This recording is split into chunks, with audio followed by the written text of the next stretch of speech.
വിദ്യാർത്ഥികളെ നമസ്കാരം. 8ാം ക്ലാസ്സിലെ കേരള പാഠാവലിയിലെ എൻ്റെ ഭാഷ എന്ന പാഠഭാഗമാണ് ഇന്ന് നമ്മൾ ചർച്ച ചെയ്യുന്നത്. എൻ്റെ കൂടെ എപ്പോഴും കൂടെയുള്ളത് നമ്മുടെ മാതൃഭാഷയാണ്. എപ്പോഴും നമ്മുടെ കൂടെയുള്ളത് നമ്മുടെ മാതൃഭാഷയാണ്. നമ്മളെ സ്വപ്നം കാണുന്നത് നമ്മുടെ മാതൃഭാഷയിലാണ്. നമ്മുടെ മാതൃഭാഷ ഏതാണ്? മലയാളമാണ് അല്ലേ? ലക്ഷ്യം തേടിയുള്ള യാത്രയിൽ ഉറക്കത്തിൽ കിനാവായിട്ടും ഉണർവിൽ നിനവായും തണലായും തുണയായും ഒപ്പം നിന്നത് മറ്റൊന്നുമല്ല. ആരാണ് ഒപ്പം നിന്നത്? നമ്മുടെ മാതൃഭാഷയാണ്. നമ്മുടെ മാതൃഭാഷ ഏതാണ്? മലയാളമാണ് അല്ലേ? മലയാളമാണ് എൻ്റെ ഭാഷ. എൻ്റെ ഭാഷ എൻ്റെ വീടാണ്. മലയാളം എൻ്റെ ഭാഷയാണ്. ഭാഷ മാത്രമല്ല, പിന്നെ എന്തൊക്കെയാണ്? എൻ്റെ വീടാണ്, എൻ്റെ ആകാശമാണ്, എന്നെ തഴുകുന്ന കാറ്റാണ്. എൻ്റെ ഭാഷ എൻ്റെ വീടാണ്, എൻ്റെ ആകാശമാണ്, എന്നെ തഴുകുന്ന കാറ്റാണ്. എൻ്റെ ദാഹം ശമിപ്പിക്കുന്ന കുളിർ വെള്ളമാണ് എൻ്റെ ഭാഷ. എൻ്റെ അമ്മയുടെ തലോടലും ശാസനയുമാണ്. ഏത് നാട്ടിലെത്തിയാലും ഞാൻ സ്വപ്നം കാണുന്നത് എൻ്റെ ഭാഷയിലാണ്. എവിടെ പോയാലും ഞാൻ സ്വപ്നം കാണുന്നത് എൻ്റെ ഭാഷയിലാണ്. എൻ്റെ ഭാഷ ഞാൻ തന്നെയാണ് എന്നാണ് എം ടി വാസുദേവൻ നായർ ഈ പ്രതിജ്ഞയിൽ പറയുന്നത്. അപ്പോൾ എപ്പോഴും നമ്മുടെ കൂടെയുള്ളത് നമ്മുടെ മാതൃഭാഷയായ മലയാളമാണ്. നമുക്ക് തണലായി തുണയായി എല്ലാമായി ഒപ്പം നിൽക്കുന്നത് നമ്മുടെ മാതൃഭാഷയാണ്. നമുക്ക് തണലായി തുണയായി ഒപ്പം നിൽക്കുന്നത് നമ്മുടെ മാതൃഭാഷയാണ്. ജനനം മുതൽ നമ്മോടൊപ്പം ഉള്ളതാണ് നമ്മുടെ മാതൃഭാഷ. നമ്മുടെ യാത്രയിൽ, നമ്മുടെ ചിന്തകളിൽ, നമ്മുടെ സ്വപ്നങ്ങളിൽ, സങ്കടങ്ങളിൽ ഒപ്പം നിൽക്കുന്നത് നമ്മുടെ മാതൃഭാഷയാണ്. മലയാളത്തിൻ്റെ പ്രിയങ്കരനായ എഴുത്തുകാരൻ എം ടി വാസുദേവൻ നായർ എൻ്റെ ഭാഷ എന്ന ആ പ്രതിജ്ഞയിൽ പറയുന്നത്, മലയാളമാണ് എൻ്റെ ഭാഷ.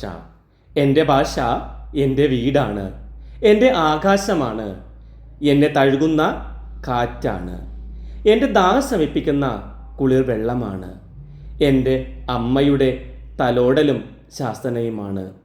ഏത് നാട്ടിലെത്തിയാലും ഞാൻ സ്വപ്നം കാണുന്നത് എൻ്റെ ഭാഷയിലാണ്. എൻ്റെ ഭാഷ ഞാൻ തന്നെയാണ് എന്ന് എം ടി ഇവിടെ ഉറക്കെ പ്രഖ്യാപിക്കുകയാണ്. ഭാഷയും മനുഷ്യനും തമ്മിലുള്ള വൈകാരിക ബന്ധത്തിൻ്റെ ആഴം ഈ വരികളിൽ പ്രകടമാണ്. എൻ്റെ ഭാഷ ഞാൻ തന്നെയാണ് എന്ന് പറയുമ്പോൾ മാതൃഭാഷ നമ്മിൽ അലിഞ്ഞു ചേർന്ന ഒരു വികാരമാണ് എന്ന് നമുക്ക് മനസ്സിലാകുന്നു. എൻ്റെ ഭാഷ ഞാൻ തന്നെയാണ് എന്ന് പറയുമ്പോൾ മാതൃഭാഷ നമ്മളിൽ അലിഞ്ഞു ചേർന്ന ഒരു വികാരമാണ് എന്ന് മനസ്സിലേക്കെത്തുന്നു. മാതൃഭാഷയോടുള്ള നമ്മുടെ സ്നേഹം അചഞ്ചലമായിരിക്കണം. കാരണം നാം ആദ്യം സംസാരിച്ച ഭാഷയാണ് അത്. നാം സങ്കടങ്ങൾ അറിഞ്ഞത് നമ്മുടെ മാതൃഭാഷയിലൂടെയാണ്. നാം നമ്മുടെ ചുറ്റുപാടുകളെ, സ്നേഹത്തെ എല്ലാം അറിഞ്ഞത് നമ്മുടെ മാതൃഭാഷയിലൂടെയാണ്. മലയാളം അറിയുക എന്നത് അയോഗ്യതയായി കാണുന്ന ഒരു കാലഘട്ടത്തിലാണ് നമ്മൾ ജീവിച്ചു കൊണ്ടിരിക്കുന്നത്. എന്നിരുന്നാലും നമ്മൾ ഒരിക്കലും മാതൃഭാഷയെ തള്ളിപ്പറയാൻ പാടില്ല. നമ്മുടെ അമ്മയെ പോലെയാണ് നമ്മുടെ മാതൃഭാഷ. അമ്മയുടെ മുലപ്പാല് പോലെ മാതൃഭാഷ നമുക്ക് പ്രിയങ്കരമാകണമെന്നാണ് വള്ളത്തോൾ നാരായണമേനോൻ പറഞ്ഞിട്ടുള്ളത്. എൻ്റെ മലയാളം എൻ്റെ അഭിമാനമാണ് എന്ന് ഉറക്കെ പറയാൻ നമുക്കെല്ലാവർക്കും കഴിയണം. യൂണിറ്റ് 5 വിത്തും വിതവും. പ്രവേശക പ്രവർത്തനമായി വിത്ത് എന്ന എ അയ്യപ്പൻ്റെ കവിതയാണ് തന്നിരിക്കുന്നത്. മണ്ണു ചോദിച്ചു മരത്തിനോട്, മരമേ മരമേ ഒരു വിത്ത് താ. മണ്ണു ചോദിച്ചു മരത്തിനോട്, മരമേ മരമേ ഒരു വിത്ത് താ. എല്ലാ വിത്തും മണ്ണിന് നൽകി മരത്തിനൊരുപാട് മക്കളുണ്ടായി. എല്ലാ വിത്തും മണ്ണിന് നൽകി മരത്തിന് ഒരുപാട് മക്കളുണ്ടായി. മണ്ണ് മരത്തിനോട് ചോദിക്കുകയാണ്, മരമേ എനിക്കൊരു വിത്തിനെ തരൂ എന്ന് ചോദിക്കുകയാണ്. എന്താണ് ചോദിച്ചത്? ഒരു വിത്ത് തരാൻ. മരം എന്തു ചെയ്തു? എല്ലാ വിത്തുകളും മണ്ണിന് നൽകി. അങ്ങനെ മരത്തിന് ഒരുപാട് മക്കളുണ്ടായി. എല്ലാ വിത്തും മരം മണ്ണിന് നൽകിയപ്പോൾ എന്തെല്ലാം മാറ്റങ്ങളായിരിക്കും സംഭവിച്ചത്? എല്ലാ വിത്തുകളും മരം ആർക്കും നൽകി? മണ്ണിന് നൽകി അല്ലേ? അപ്പോൾ ധാരാളം കുഞ്ഞു തൈകൾ ആ ഭൂമിയിലുണ്ടായി. നിരവധി കുഞ്ഞു തൈകൾ ആ ഭൂമിയിലുണ്ടായി. അവ വളർന്ന് വലിയ മരങ്ങളായി മാറി. ചിലപ്പോൾ ഒരു വലിയ കാട് തന്നെ അവിടെ ഉണ്ടാക്കാം. ചിലപ്പോൾ ആ വിത്തുകളൊന്നും പിടിക്കാതെയും വരാം അല്ലേ. ഇനി വിത്ത് പിടിച്ചാലും അതെല്ലാം പിഴുതു കളയുന്ന ആളുകൾ നമ്മുടെ കൂട്ടത്തിലുണ്ട്. ചിലപ്പോൾ വലിയൊരു കാട് പോലെ ധാരാളം മരങ്ങൾ ഉണ്ടാവാം. ചിലപ്പോൾ ഒന്നും പിടിക്കാതെ അവിടെ തരിശായി തന്നെ കിടക്കുകയുമാകാം. നല്ല മരങ്ങളുള്ളിടത്ത് നല്ല ശുദ്ധവായു നമുക്ക് ലഭിക്കും. പ്രകൃതിയിലെ പച്ചപ്പും തണലും ശുദ്ധവായുവും ശുദ്ധജലവുമൊക്കെ നമുക്ക് പറഞ്ഞറിയിക്കാൻ കഴിയാത്ത ഒരു അനുഭൂതിയാണ് നൽകുന്നത് അല്ലേ. ധാരാളം പൂക്കളും പഴങ്ങളും ചിത്രശലഭങ്ങളും, അങ്ങനെ ഭൂമി ഒരു സുന്ദര പ്രദേശമായി ഭൂമി ആ മരങ്ങളെല്ലാം വളർന്നു വന്നാൽ മാറുന്നതായിരിക്കും. ഇനി നമുക്കൊരു കഥ നോക്കാം. കപ്പവാട്ടിൻ്റെ കഥ. മുരളീധരൻ തഴക്കരയാണ് ഈ കഥ എഴുതിയത്. നമ്മുടെ നാട്ടിലെ കർഷകരുടെയും കർഷക തൊഴിലാളികളുടെയും സൗഹൃദത്തിൻ്റെയും ഒരുമയുടെയും കഥയാണ്. നമ്മുടെ നാട്ടിലെ കർഷക തൊഴിലാളികൾ ഇവരുടെ സൗഹൃദത്തിൻ്റെ, അവരുടെ ഒരുമയുടെ കഥയാണ് കപ്പവാട്ടിൻ്റെ കഥ. ഇന്ന് കേരളത്തിൻ്റെ മലയോര മേഖലകളിലൊക്കെ റബ്ബർ കൃഷി ധാരാളമാണല്ലേ. ആ റബ്ബർ കൃഷി എത്തുന്നതിന് മുമ്പ് കേരളത്തിൽ ധാരാളം കപ്പ കൃഷി ചെയ്തിരുന്നു. ആ കപ്പ കൃഷിയുമായി ബന്ധപ്പെട്ടതാണ് ഈ കഥ. അന്ന് ഓരോ കുടുംബങ്ങളും ഒരു വർഷത്തേക്കുള്ള കപ്പ വാട്ടി പത്തായത്തിൽ വെക്കുമായിരുന്നു. ഓരോ വർഷത്തേക്കുമുള്ള കപ്പ വാട്ടി അവർ പത്തായത്തിലോ ചണച്ചാക്കിലോ ഒക്കെ സൂക്ഷിച്ചു വെക്കുമായിരുന്നു. ആ നാട്ടിലെ സ്ത്രീയെന്നോ പുരുഷനെന്നോ ഭേദമില്ലാതെ എല്ലാവരും ഒരുമയോടെ കപ്പ വാട്ടുകയാണ് ചെയ്തിരുന്നത്. കുട്ടികളും തങ്ങളാൽ കഴിയുന്ന പണികൾ അന്ന് എടുത്തിരുന്നു. ഗ്രാമീണരുടെ സ്നേഹക്കൂട്ടായ്മയുടെ ഒരു കഥ. കപ്പവാട്ടിൻ്റെ കഥ എന്തൊരു ലേഖനമാണ് കേട്ടോ. മുരളീധരൻ തഴക്കരയുടെ ഒരു ലേഖനമാണ്. ആ ലേഖനമൊന്ന് നമുക്ക് നോക്കാം. മലനാട്ടിലെയും ഇടനാട്ടിലെയും ഉൾനാടൻ ഗ്രാമങ്ങളാണ് കപ്പവാട്ടിൻ്റെ അണിയറയും അരങ്ങും. മലനാട്, ഇടനാട്, ഉൾനാടൻ ഗ്രാമങ്ങൾ, ഇവിടെയെല്ലാമാണ് കപ്പവാട്ട് നടക്കുന്നത്. മലയാളിയുടെ വിശപ്പാറ്റിയ വിളയായ കപ്പ അഥവാ മരച്ചീനിയുമായി ബന്ധപ്പെട്ട കൂട്ടായ്മയുടെ കഥയാണ് പറയുന്നത്. മലയാളിയുടെ വിശപ്പ് മാറ്റിയൊരു വസ്തുവാണ് ഇത് കപ്പ. ചില നാടിൽ കപ്പ എന്ന് പറയും, ചിലയിടത്ത് മരച്ചീനി, ചിലയിടത്ത് പൂള എന്നിങ്ങനെ പല പേര് ഈ കപ്പക്കുണ്ട് കേട്ടോ. കഠിനാധ്വാനികളായ കർഷകരുടെയും കർഷക തൊഴിലാളികളുടെയും നിത്യഭക്ഷണത്തിലെ പോഷക സമ്പുഷ്ടമായ കോമ്പിനേഷനായിരുന്നു കപ്പയും മീനും. അന്നത്തെ ജനങ്ങളുടെ ഒരു പോഷക സമ്പുഷ്ടമായ ഭക്ഷണമായിരുന്നു കപ്പയും മീനും. 2 പതിറ്റാണ്ട് മുമ്പ് കേരളത്തിലെമ്പാടും സമൃദ്ധമായി ധാരാളമായി മരച്ചീനി വിളയിച്ചിരുന്നു അല്ലേ. സ്ഥിരമായി മരച്ചീനി കൃഷി ചെയ്യുന്ന പുരയിടങ്ങളെയാണ് ചീനി വിള എന്ന് വിളിക്കുന്നത്. സ്ഥിരമായി മരച്ചീനി കൃഷി ചെയ്യുന്ന പുരയിടങ്ങളാണ് ചീനി വിള. മലബാറിലേക്ക് കപ്പ കൃഷി പറിച്ചു നട്ടത് തിരുവിതാംകൂറിൽ നിന്നുള്ള കുടിയേറ്റ കർഷകരായിരുന്നു. മലബാറിൽ കപ്പ കൃഷി ഉണ്ടായിരുന്നില്ല. അവർ കൊണ്ടു ചെല്ലുന്നതാണ് ആര്? തിരുവിതാംകൂറിൽ നിന്ന് കുടിയേറ്റ കർഷകരായി കുറേ ആളുകൾ അങ്ങോട്ട് എത്തി. അവരാണ് മലബാറിലേക്ക് കപ്പ കൃഷി കൊണ്ടുവന്നത്. മലബാറിൻ്റെ മണ്ണിൽ അധ്വാനത്തിൻ്റെ ഇതിഹാസം രചിച്ച സാഹസികരായ കുടിയേറ്റ കർഷകരെ ചേട്ടന്മാരെന്നാണ് വടക്കേ മലബാറുകാർ വിളിച്ചു പോകുന്നത്. അതുകൊണ്ട് തന്നെ കപ്പ ചേട്ടന്മാരുടെ വിളയായിരുന്നു. അവർക്ക് ചേട്ടന്മാരുടെ വിളയായിരുന്നു. ഡിസംബർ ജാനുവരി മാസമായാൽ മലനാട്ടിലും ഇടനാട്ടിലുമെല്ലാം കപ്പവാട്ടിൻ്റെ കാലമാണ്. കപ്പവാട്ടിൻ്റെ കാലം ഏതാണ്? ഡിസംബർ ജനുവരി മാസമാണ് കപ്പവാട്ടിൻ്റെ കാലം. അയൽപക്ക ബന്ധവും സൗഹൃദവും ഒരുമയും ഊട്ടിയുറപ്പിച്ചിരുന്ന ഒരു കാർഷിക വൃത്തിയായിരുന്നു കപ്പവാട്ട്. കപ്പവാട്ട് എന്നത് അയൽപക്കങ്ങൾ തമ്മിലുള്ള ബന്ധവും സൗഹൃദവും ഒരുമയും ഊട്ടിയുറപ്പിച്ച ഒരു കാർഷിക വൃത്തിയായിരുന്നു. മലനാട്ടിലെ ഓരോ വീട്ടുകാരും തങ്ങൾക്ക് ആവശ്യമായ ഒരു വർഷത്തേക്കുള്ള കപ്പയാണിങ്ങനെ വാട്ടി സൂക്ഷിച്ചു വെക്കുന്നത്. അത് പത്തായത്തിലോ അരിപ്പെട്ടിയിലോ ചണച്ചാക്കിലോ ആണ് സൂക്ഷിച്ചു വെച്ചിരുന്നത്. കപ്പവാട്ട് ഓരോ വീടുകളിലും ഒരു ആഘോഷം തന്നെയായിരുന്നു. ഓരോ വീട്ടിലും ആഘോഷമായിരുന്നു ഈ കപ്പവാട്ട്. കുട്ടികളും മുതിർന്നവരും അങ്ങനെ കുടുംബത്തിലുള്ള എല്ലാവരും തന്നെ ഇതിൽ പങ്കെടുക്കുമായിരുന്നു. വീട്ടിലുള്ളവർ മാത്രമല്ല, അയൽപക്കക്കാരും ഒക്കെ ഇതിൽ വന്നു ചേരും. ഇതിൽ സർവാത്മന പങ്കാളികളാകുന്നു എന്ന് പറയുന്നു. അയൽക്കാരും എല്ലാം ഇതിൽ പങ്കുചേരുന്നു. ആരും ഇവിടെ കാഴ്ചക്കാരല്ല. ഓരോരുത്തരും തങ്ങളാൽ കഴിയുന്ന ജോലികൾ ചെയ്യും. ആരും ഇവിടെ കാഴ്ചക്കാരായി നിൽക്കില്ല.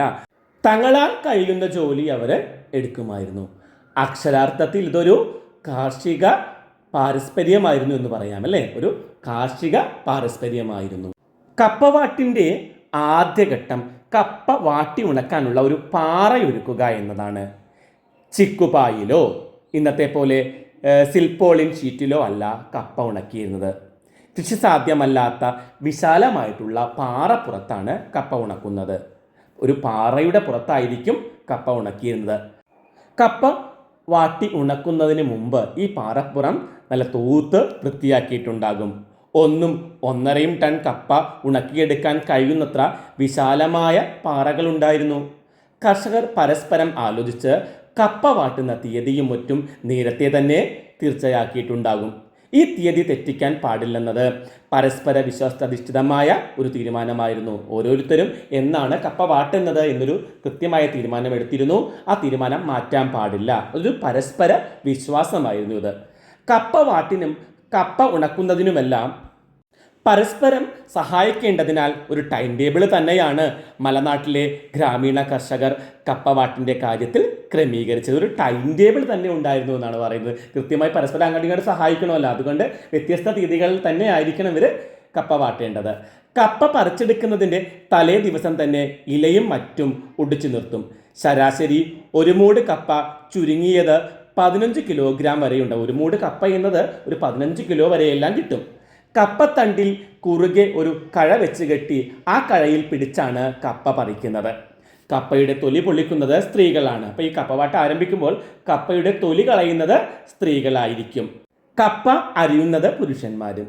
സ്ത്രീകൾ പൊളിച്ചിടുന്ന കപ്പ 2-3 എടുത്ത് അരിയാനായി മുതിർന്നവരുടെ കൈകളിലേക്ക് എത്തിക്കുന്നത് കൊച്ചുകുട്ടികളായിരിക്കും. സ്ത്രീകൾ കപ്പയുടെ തൊലി പൊളിക്കും. കൊച്ചുകുട്ടികൾ ഈ കപ്പയെടുത്ത് മുതിർന്നവരുടെ പുരുഷന്മാരുടെ കൈകളിലേക്ക് ഏൽപ്പിക്കും. അവരാണിത് അരിയുന്നത്. അപ്പോൾ കൊച്ചുകുട്ടികളെ കുറിച്ച് പറഞ്ഞാൽ അണ്ണാറക്കണ്ണനും തന്നാലായതെന്ന ചെല്ല് ഇവിടെ നമുക്ക് എടുത്ത് പറയേണ്ടതാണ്. തങ്ങളാലാകുന്ന ജോലി എല്ലാവരും എടുക്കും. കുട്ടികളിവിടെ ആ അമ്മമാർ പൊളിച്ചു വെച്ച കപ്പ എടുത്ത് പുരുഷന്മാരുടെ മുതിർന്ന ആണുങ്ങളുടെ കയ്യിലേക്ക് കൊടുക്കുന്നു. അപ്പോൾ അത് അണ്ണാറക്കണ്ണനും തന്നാലായതെന്ന് പറയുന്നത്. അരിഞ്ഞ കപ്പ ചെമ്പിലാണ് വാട്ടിയെടുക്കുന്നത്. നന്നായി കഴുകി വൃത്തിയാക്കി ചെമ്പിൽ നിറച്ച് കപ്പ മുങ്ങിക്കിടക്കാൻ പാകത്തിൽ വെള്ളം നിറച്ചാണ് വാട്ടുന്നത്. പതയും തിളയും കണക്കാക്കി ചെമ്പിൽ നിന്ന് കപ്പ വാരുന്നതിന് നെടുനാളത്തെ പരിചയത്തിലൂടെ ഒരു കൈത്തിട്ടം കർഷകർക്കുണ്ട്. കപ്പ പാകത്തിന് വെന്തില്ലെങ്കിലും വേവ് കൂടിയാലും പ്രശ്നമാണ്. വാട്ടുകപ്പയുടെ നിറത്തെയും രുചിയെയും അത് ബാധിക്കും. അപ്പം നന്നായി വേകാനും പാടില്ല, അതുപോലെ വേകാതിരിക്കാനും പാടില്ല. അങ്ങനെ പാകത്തിന് വെന്തില്ലെങ്കിലും വേവ് കൂടിയാലും പ്രശ്നമാണെന്നാണ് പറയുന്നത്. കപ്പയുടെ നിറത്തെ രുചിയെയൊക്കെ ബാധിക്കുന്നു. നന്നെ വെളുപ്പിന് ആരംഭിക്കുന്ന കപ്പവാട്ട് ജോലികൾ രാത്രി വൈകുവോളം തുടരും. ശ്രമദാനമായി ഇതിൽ പങ്കുചേരുകയും പണിയെടുക്കുകയും ചെയ്യുന്നവർക്ക് ഭക്ഷണമുണ്ടായിരുന്നു. ജോലിയുടെ ആയാസം അറിയാതിരിക്കാൻ നാടൻ പാട്ടുകളും പാടുമായിരുന്നു. അപ്പോൾ അവർക്ക് ഭക്ഷണം കൊടുക്കും. അതുപോലെ നാടൻ പാട്ടുകളൊക്കെ പാടിയാണ് ഇങ്ങനെ ചെയ്തിരുന്നത്. പച്ചക്കപ്പ വേവിച്ചതും ആറ്റുമീൻ കറിവെച്ചതുമായിരുന്നു പ്രധാന ഭക്ഷണം. പച്ചക്കപ്പ വേവിക്കും, അതുപോലെ ആറ്റുമീൻ കറിവെച്ചതും കപ്പയും മീനുമായിരുന്നു പ്രധാനപ്പെട്ട ഭക്ഷണം. അധ്വാനത്തിൻ്റെ കഷ്ടപ്പാടുണ്ടെങ്കിലും പരസ്പരം എല്ലാവർക്കും സന്തോഷവും സംതൃപ്തിയുമേകുന്ന ഒരു കൂട്ടായ്മയായിട്ടാണ് ഓരോ വീടും കേന്ദ്രീകരിച്ചിട്ടുള്ള 2-3 ദിവസത്തെ കപ്പവാട്ട് അവസാനിക്കുന്നത്. ഇതിനാവശ്യമായ കത്തി, വല്ലം, ചെമ്പ് തുടങ്ങിയവയെല്ലാം എല്ലാവരും പരസ്പരം ഉപയോഗിക്കുകയും ചെയ്യുമായിരുന്നു. കപ്പവാട്ടുകാലത്ത് ഓർക്കാപ്പുറത്തൊരു മഴ വന്നാൽ മലനാട്ടിലെ ഗ്രാമീണ കർഷകരുടെ യഥാർത്ഥ ഒത്തുചേരൽ അപ്പോഴാണ് അനുഭവവേദ്യമാകും. ഒരു മഴയെങ്ങാനും വന്നു പോയാൽ അവരുടെ ഒരു യഥാർത്ഥത്തിലുള്ള ഒത്തുചേരൽ അവിടെ കാണാൻ സാധിക്കുമായിരുന്നു. എല്ലാവരും ഉച്ചത്തിൽ കൂകി വിളിച്ച് ആളുകളെ കൂട്ടും. എല്ലാവരും ചേർന്ന് യുദ്ധകാല അടിസ്ഥാനത്തിൽ പാറപ്പുറത്ത് നിരത്തിയിരിക്കുന്ന വാട്ടക്കപ്പ നനയാതെ വാരിയെടുക്കും. കപ്പവാട്ടു സീസണിൽ മലനാട്ടിലെ ഉൾനാടൻ പ്രദേശങ്ങളിലൂടെ കടന്നു പോകുമ്പോൾ എല്ലാ പാറക്കെട്ടുകളിലും വെള്ളപ്പൊട്ട് പോലെ വാട്ടുകപ്പ ഉണക്കിയിട്ടിരുന്നത് കാണാൻ കഴിയുമായിരുന്നു. ഇതൊരു കൗതുക കാഴ്ച തന്നെയായിരുന്നു. നമ്മുടെ മലമ്പുരയിടങ്ങളെല്ലാം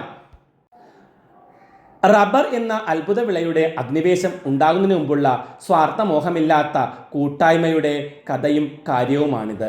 ഇപ്പോഴും അപൂർവമായി മലനാട്ടിൽ അങ്ങിങ്ങായി ഇത് ബാക്കി നിൽക്കുന്നുണ്ട്. ഭക്ഷണമൊരുക്കലിൻ്റെ ഈ സഹവർത്തിത്വം അതിൻ്റെ ആരവങ്ങൾക്കും അണിയറ പ്രവർത്തനങ്ങൾക്കും മിടുക്കും മോടിയും നന്നേ കുറഞ്ഞു പോയിരിക്കുന്നു. ഭക്ഷ്യസുരക്ഷ എന്ന വലിയ മുദ്രാവാക്യത്തിന് മുന്നിൽ വിനിതരാകുന്ന ലോകജനത മലനാട്ടിലെ കർഷകരുടെ ഈ പഴയകാല നന്മയ്ക്ക് മുന്നിൽ ഒരു നിമിഷം നിൽക്കട്ടെ. ഓരോരുത്തരും എല്ലാവർക്കും വേണ്ടി, എല്ലാവരും ഓരോരുത്തർക്കും വേണ്ടി എന്ന ഉദാത്തമായ ആശയത്തെ പ്രാവർത്തികമാക്കുകയായിരുന്നു ഇവിടുത്തെ കർഷകരും കർഷക കുടുംബങ്ങളും. അപ്പോൾ നമുക്ക് കപ്പവാട്ടൽ ഒരു കൂട്ടായ്മയുടെ ഉത്സവമായിരുന്നു എന്ന് പറയാം അല്ലേ. ഒരു കൂട്ടായ്മയുടെ ഉത്സവമായിരുന്നു ഓരോ കപ്പവാട്ടും. സ്ത്രീകൾ പൊളിച്ചിടുന്ന കപ്പ 2ഉം 3ഉമായി എടുത്ത് അരിയാനായി മുതിർന്നവരുടെ കൈകളിലേക്ക് എത്തിക്കുന്നത് കൊച്ചുകുട്ടികളാണ്. ഇതിന് യോജിക്കുന്ന ഒരു പഴഞ്ചൊല്ല് ഏതാണ്? അണ്ണാറക്കണ്ണനും തന്നാലായത്. കേരളത്തിലെ കാർഷിക രംഗം നേരിടുന്ന പ്രധാനപ്പെട്ട പ്രശ്നങ്ങൾ എന്തെല്ലാമാണ്? കൃഷിഭൂമി കുറഞ്ഞു വരുന്നത്, കൃഷി ചെയ്യാനുള്ള താല്പര്യക്കുറവ്, കാർഷിക ഉൽപ്പന്നങ്ങൾക്ക് വിപണിയും വിലയും കിട്ടുന്നില്ല എന്നതെല്ലാം കേരളത്തിലെ കാർഷിക രംഗം നേരിടുന്ന പ്രധാനപ്പെട്ട പ്രശ്നങ്ങളാണ്. കേരളത്തിലെ കർഷകരുടെ പരസ്പര സ്നേഹത്തിൻ്റെയും സഹകരണത്തിൻ്റെയും മഹത്വമാണ് കപ്പവാട്ടിൻ്റെ കഥയിലൂടെ മുരളീധരൻ തഴക്കര പങ്കുവെക്കുന്നത്. വിശദമാക്കുക. ഒരു ഗ്രാമത്തിലെ മുഴുവൻ ആളുകളും ചേർന്ന് കപ്പവാട്ടിനായി ഒരുമിക്കുകയാണ്. സ്ത്രീകളും പുരുഷന്മാരും കുട്ടികളുമെല്ലാം കപ്പവാട്ടിൽ പങ്കെടുക്കുന്നു. ഓരോ വീട്ടിലേക്കുമുള്ള ഒരു വർഷത്തേക്കുള്ള ഭക്ഷണം തയ്യാറാക്കുന്ന പരിപാടിയാണ്. ഒരുമിച്ച് ഒരു തീയതി തീരുമാനിച്ചിട്ടാണ് ഇങ്ങനെ ചെയ്യുന്നത്. കപ്പ വാട്ടിയെടുക്കാനുള്ള പാറയൊരുക്കുക എന്നതാണ് ആദ്യത്തെ പരിപാടി. കപ്പ പൊളിക്കുക, അരിയുക, ചെമ്പിലിട്ട് വാട്ടുക, കോരുക, ഉണക്കാനിടുക, മഴ വന്നാൽ എല്ലാവരും ചേർന്ന് നനയാതെ വാരിയെടുക്കുക, ഒരുമിച്ച് ഉണ്ടാക്കി ഭക്ഷണം കഴിക്കുക, ഇതെല്ലാം കപ്പവാട്ടുമായി ബന്ധപ്പെട്ട ഘട്ടങ്ങളാണ്. കപ്പവാട്ട് ഗ്രാമീണർക്ക് ഒരു ഉത്സവമാണ്. കപ്പവാട്ടുക മാത്രമല്ല, ആ കപ്പവാട്ടുന്ന സമയത്ത് ഒരുമിച്ച് ചേർന്ന് ഭക്ഷണം ഉണ്ടാക്കി കഴിക്കുന്നു. പ്രധാനമായും കഴിക്കുന്നത് കപ്പയും മീനുമാണ്. യഥാർത്ഥത്തിൽ കേരളത്തിലെ കർഷകരുടെ പരസ്പര സ്നേഹത്തിൻ്റെയും സഹകരണത്തിൻ്റെയും മഹത്വമാണ് മുരളീധരൻ തഴക്കര ഈ ലേഖനത്തിലൂടെ പങ്കുവയ്ക്കുന്നത്. സ്ഥിരമായി മരച്ചീനി വിളയിക്കുന്ന പുരയിടങ്ങളെ വിളിക്കുന്ന പേരെന്താണ്? ചീനി വിള എന്നാണ് വിളിക്കുന്നത്.